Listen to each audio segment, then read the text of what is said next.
मित्रों, आपकी बात आपके साथ के 24 अप्रैल के सप्ताहकालीन अंक में आप सभी को मेरी राम राम। आज जो बतवतो कैन मैं आज सबके जोहरे आऊँ, पश्चिम बंगाल में बम्पर वोटों की बाढ़, चौथी बार ममता सरकार या बीजेपी का करेगी बेड़ा पार। मित्रों, देश की आज़ादी के बाद पश्चिम बंगाल में इतना भयंकर बम्पर मतदान पहली बार हुआ है। इतने ज़्यादा प्रतिशत में 92% से ऊपर, कुछ सीटों पर तो चुनिंदा सीटों पर तो वह प्रतिशत 94, 95, 96 तक पहुंचा है। ये एक लोकतंत्र की दृष्टि से, चुनाव की दृष्टि से एक सुखद मतदान है और वास्तव में संविधान निर्माताओं ने जैसी कल्पना की थी कि इस देश का हर आम नागरिक संविधान व व्यवस्था लागू करने वाले हाथों का चुनाव अपने हाथों से करे और वह अपने हाथों द्वारा ऐसे हाथों में चुनाव संविधान व्यवस्था सौंपने का हर 5 वर्ष बाद बिना किसी भेदभाव, भय, पक्षपात, बिना किसी लोभ के निस्वार्थ भाव से जो हाथ संविधान व कानून को सही रूप से गरीब हित, प्रदेश हित, राष्ट्रीय हित में लागू करा सकें, ऐसे हाथों को मजबूत करे और वह व्यवस्था चुनाव आयोग द्वारा जो दी जाती है 5 वर्ष बाद मतदान की, वह उसमें अपनी पूर्णता सहभागिता रखे। उस दृष्टि से आप देखेंगे तो निश्चित ही संविधान निर्माताओं की जो इच्छा थी कि इस देश में सभी नागरिक चुनाव में भाग लें, उस ओर ये एक महत्वपूर्ण कदम है। मित्रों को कि हम सब देखते हैं देश के बहुत से हिस्सों में, खास तौर से अपने को तथाकथित रूप से पढ़े लिखे समृद्ध इलाकों में 40%, 35%, 50%, 55% मतदान को भी हम सब बहुत बड़ा मतदान समझते हैं। इस कारण इस देश में ऐसे लोग लंबे समय से विभिन्न प्रदेशों में राजनीति में जमे हुए, जो लोग केवल निजी हितों को सर आगे रखते हैं, उनके लिए निजी हित, परिवार हित, इसके बाद अपना पार्टी हित, राष्ट्रीय और गरीब हित और क्षेत्र के हित की तो बात ही बहुत दूर हो जाती है। लेकिन जब इस प्रकार आम जनता मतदान करने, मतदान पेटियों के सामने लंबी लंबी लाइन लगाकर खड़ी होती है, तो इसके क्या परिणाम होते हैं, आज इन पर पश्चिम बंगाल के अंदर चर्चा करेंगे। मित्रों, पश्चिम बंगाल के अंदर ये पहली बार नहीं हुआ है और ये जरूरी भी नहीं कि बढ़ा हुआ मतदान सत्तारूढ़ दल के खिलाफ जाए। कई जगह भारतीय जनता पार्टी की सरकारें लंबे समय से कार्यरत थी, आप सबने देखा वहाँ बढ़ा हुआ मतदान, और किस प्रकार वह सरकारें दोबारा तिबारा और चौथी बार भी जनता द्वारा चुनी गई। इसी क्रम में आपके ध्यान में लाना चाहता हूँ 2006 में भी वोट परसेंट इस पश्चिम बंगाल के अंदर बढ़ा था और तब लगातार लंबे समय से 1977 से कार्यरत वामपंथी सरकार बुद्धदेव भट्टाचार्य के नेतृत्व में ही विजय प्राप्त की थी। मित्रों, इसी क्रम में 2011 के अगले चुनाव में पश्चिम बंगाल के अंदर फिर कुछ मतदान का प्रतिशत बढ़ा और उस प्रतिशत का परिणाम बिल्कुल उल्टा आया और तब लगभग 35-36 सालों से लंबे समय से जमी वामपंथी सरकार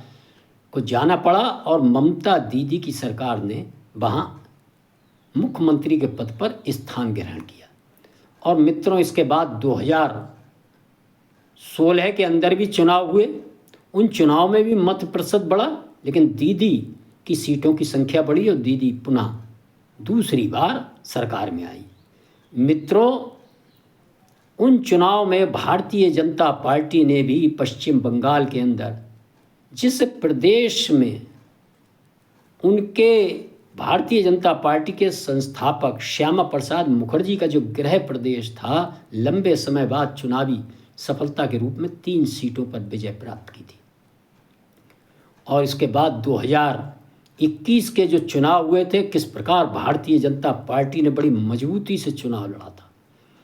और उस चुनाव के परिणाम स्वरूप ममता बनर्जी और उनकी पार्टी को एक बार लगा कि कोई बड़ा भारी प्रतिद्वंदी आया था। ऐसा लगने लगा था कि इस बार शायद भारतीय जनता पार्टी एक बड़ी सफलता प्राप्त करेगी, सरकार बना सकती है। लेकिन मित्रों, हम सब देखा उस चुनाव में भी मतदान का प्रतिशत बढ़ा, लेकिन उस मतदान के प्रतिशत बड़े प्रतिशत में पुनः परिणामों पर कोई अंतर नहीं आया। अंतर बस इतना आया कि ममता बनर्जी की सरकार तीसरी बार प्रचंड बहुमत के साथ आई, लेकिन मुख्य विपक्षी दल के रूप में 3 सीटों से भारतीय जनता पार्टी ने भी 77 सीटों तक की अपनी एक लंबी छलांग लगाई। और जो अन्य वामपंथी व कांग्रेस पार्टी अन्य पार्टियां वहाँ थीं, वह सब मृत प्राय स्थिति में उस चुनाव में पहुँच गए। इसके बाद मित्रों, ये 2026 के चुनाव में जो 81% मत से 92%, 92 से ऊपर तक पहुंचा, ये मत प्रतिशत एक बहुत बड़ा मत प्रतिशत है। जिस प्रकार पश्चिम बंगाल के अंदर अवैध घुसपैठिया और इस प्रकार की मानसिकता के, जिहादी मानसिकता के लोग जो बाबा साहब के संविधान के स्थान पर एक अन्य अपना धार्मिक संविधान लागू करने का सपना बड़े लंबे समय से देखते आ रहे हैं, वह लोग किस प्रकार उनके सपने को राजनीतिक रूप से समर्थन देने का काम करने वाले राजनीतिक दलों को भी एक मुश्त समर्थन देते थे। वह आप सबने देखा, 35 साल उन्हीं के समर्थन से पश्चिम बंगाल में वामपंथियों ने अपनी सरकार चलाई और उसी रास्ते पर ममता बनर्जी भी चल पड़ी, जो पहले घुसपैठियों के खिलाफ रहा करती थी। सबने देखा कि अपने 3 कार्यकालों में पश्चिम बंगाल के अंदर ममता बनर्जी घुसपैठियों की सबसे बड़ी समर्थक बन गई और उनकी टीएमसी पार्टी का सबसे बड़ा जो वर्ग वह था, वह अवैध घुसपैठिया, भ्रष्टाचारी और आधी आबादी के रूप में जो महिला शक्ति थी, वह ममता दीदी के रूप में अपना प्रतिबिंब देखती थी। अंध समर्थन उनको चुनाव दर चुनाव बढ़ता जा रहा था इस वर्ग का, ये हम सब ने देखा। लेकिन मित्रों, इस चुनाव में बड़े मतदान से क्या ऐसा होने जा रहा है, चौथी बार ममता बनर्जी सरकार चौथी बार आ सकती है अथवा भारतीय जनता पार्टी आ सकती है, इसका बेड़ा पार हो सकता है। जो काम वह 2021 के चुनाव में 377 सीटों पर पहुंचकर नहीं कर पाई, संभवतः इस बार मौका भी है, रिवाज भी है कि 77 से यदि उसने उसी प्रकार से अपनी सीटें बढ़ाई तो एक बहुत बड़ी जीत भारतीय जनता पार्टी इन चुनाव में पा सकती है। उसके पीछे 2-3 कारणों पर मैं चर्चा करूंगा। प्रथम कारण, जो मतदाता सूची का शुद्धिकरण चुनाव आयोग ने SIR के माध्यम से किया, उसमें एक बड़ी अवैध घुसपैठिए, मृतक, शिफ्टिंग हुए लोग जो बाहर निकाले गए, जिस प्रकार अवैध घुसपैठियों का, विदेशी घुसपैठियों का इन मतदाता सूचियों में स्थान रहा करता, उनके वोट जिस प्रकार टीएमसी के कार्यकर्ता और वह अवैध घुसपैठिए फर्जी वोटिंग के माध्यम से पूरी तरह एक गुंडागर्दी के माध्यम से जिस प्रकार पश्चिम बंगाल के चुनाव में लंबे समय से एक इतिहास रहा है। चुनाव से पहले विरोधियों के साथ हिंसा, चुनाव के बीच वो वोट डालने निकल आए, इस हिंसा के बाद भी चुनाव से पहले वो धमकाते हैं, सब काम करते हैं लोग, लालच देश के बाद भी अगर उनके विरोधी निकलते हैं, चुनाव के बीच हिंसा के द्वारा उनको प्रताड़ित किया जाता है। इसके बाद भी कुछ लोग वोट देने में सफल हो जाते हैं। तो इस प्रकार के लोगों का चुनाव के बाद जिस प्रकार निर्ममता से उनके साथ मारपीट, हत्या, उनकी महिलाओं के साथ जिस प्रकार दुर्व्यवहार किया जाता है, ये हम सब ने 21 के चुनाव के बाद होते हुए देखा था। ये पश्चिम बंगाल के अंदर कोई बहुत बड़ी बात नहीं, लेकिन इस बार मित्रों चुनाव आयोग की सुंदर व्यवस्था, खास तौर से केंद्रीय सुरक्षा बलों की मजबूत उपस्थिति के कारण इस प्रकार दलित, शोषित, मजलूम और अपने रीति रिवाजों पर जिनकी जो मूल बंगाली अस्मिता है उस पर प्रश्न चिन्ह जिस प्रकार के जिहादी तत्व लगातार खड़े करते जा रहे हैं, जिस प्रकार वहाँ की सनातन समाज की महिलाएं, बच्चियों के साथ दुर्व्यवहार की घटनाएं बढ़ती जा रही है और घटनाएं करने वाले लोग, एक वर्ग विशेष के लोग, इनका समर्थन करने वाले लोग टीएमसी के जिस प्रकार से उनका समर्थन करते थे, वह समाज लंबे समय से देख रहा था। इसका सबसे बड़ा सब लोगों ने परिणाम देखा है। तो इस देश की चुनी हुई महिला मुख्यमंत्री आरजे कॉलेज कांड के बाद किस प्रकार एक सलाह देती है आधी आबादी को कि 7 बजे के बाद महिलाओं को नहीं निकलना चाहिए। मित्रों, कहीं ना कहीं जो ममता दीदी का सबसे बड़ा समर्थक वोट आदि आबादी था, उसको झकझोरने का काम किया इस उनके कथन ने। और इस प्रकार की घटनाओं पर उनके मौन समर्थन व अपराधियों के प्रति उनके द्वारा किए समर्थन, उनकी सरकार के द्वारा अपराधियों के प्रति कोई कार्रवाई न करने के कारण दूसरी ओर वह उत्तर प्रदेश जैसे प्रदेशों में भारतीय जनता पार्टी द्वारा शासित प्रदेशों में देख रहे हैं किस प्रकार इस प्रकार की घटनाएं करने वालों के पैरों में गोलियां मारकर हाफ एनकाउंटर किया जाता है, किस प्रकार उनके घरों पर बुलडोजर चलाकर ऐसे घरों में जहां इस प्रकार की मानसिकता के लोग जो बहू बेटियों बच्चियों का सम्मान करना नहीं जानते, उन घरों को बुलडोजर से नेस्त नाबूद कर उन्हें जेल में ठूंसा जाता है। वह सारे आज मैंने आपको पिछले अंक में बताया, विकास की बात हो, कानून व्यवस्था की बात हो, राष्ट्रीय राजमार्गों की बात हो, हवाई अड्डा जेवर की बात हो, वह किस प्रकार आधी आबादी को स्वयं सहायता समूह व अन्य सरकारी योजनाओं का लाभ दिलाने की बात हो, वह हम सब ने देखा कि विभिन्न एनडीए गठबंधन के द्वारा शासित प्रदेशों में जो व्यवस्था चल रही है, उस व्यवस्था से देश के कोने कोने में जहां वह व्यवस्था नहीं पहुंची है, और उसको व्यवस्था का सबसे बड़ा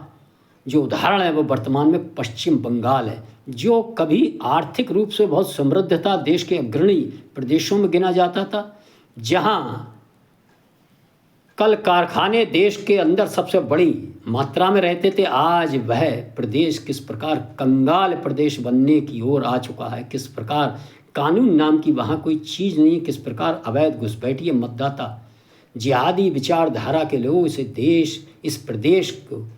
महिलाओं के साथ, इस प्रदेश की आम गरीब जनता के साथ दुर्व्यवहार करते हैं, किस प्रकार कटमनी भ्रष्टाचार, और इनको किस प्रकार टीएमसी सरकार समर्थन देती है, उसके खिलाफ एक बहुत बड़ा जो महिला वर्ग ममता दीदी के था, वह निश्चित ही आदरणीय मोदी जी, योगी जी के भरोसे और अमित शाह जी द्वारा खास तौर से डेरा डालकर पश्चिम बंगाल में बैठकर चुनावी व्यवस्था में जिस प्रकार बूथ दर बूथ वह सब जूझ रहे हैं और वहाँ के इस प्रकार के मतदाताओं को संबल प्रदान कर रहे हैं, उन्हें भय से भरोसे की ओर ले जाने की वो प्रेरित कर रहे हैं। उससे प्रेरित होकर निश्चित ही ये मतदाता बहुत बड़ी संख्या में गया है। तो आप आने वाले समय में देखेंगे कि ममता दीदी चौथी बार आने के प्रयास में बहुत बड़ी पराजय की ओर जा रही हैं, और भारतीय जनता पार्टी एक विशाल जीत की ओर, जो 152 सीटों का चुनाव इस समय हुआ है, इसमें से 100 सीटों से ज़्यादा पाने की ओर अग्रसर है। अगले चरण के चुनाव में क्या होने वाला है ये देखना दिलचस्प होगा। लेकिन सबसे बड़ी खुशी की बात मैं अपनी वाणी को विराम देते हुए कहना चाहूँगा कि चुनाव में बढ़ती भय से भरोसे की ओर पश्चिम बंगाल की जनता का जो विश्वास बढ़ा है, ये बहुत विकास की ओर, विकसित प्रदेश बनाने की ओर जिस प्रकार लोकतांत्रिक ढंग से प्रदेश की जनता ने भरोसा दिखाया, ये भरोसा प्रथम चरण के इस बम्पर मतदान में दिखता है, और इसका परिणाम आने वाली 4 मई को हम सबको दिखेगा। आप सबने सुना, इसके लिए धन्यवाद। मेरा अनुरोध है, मेरे ये अंक पसंद आते हैं, इनको सुनकर लाइक करें, शेयर करें, चैनल को सब्सक्राइब करें। धन्यवाद। जय श्री राम, जय श्री वाल्मीकि भगवान, भारत माता की जय।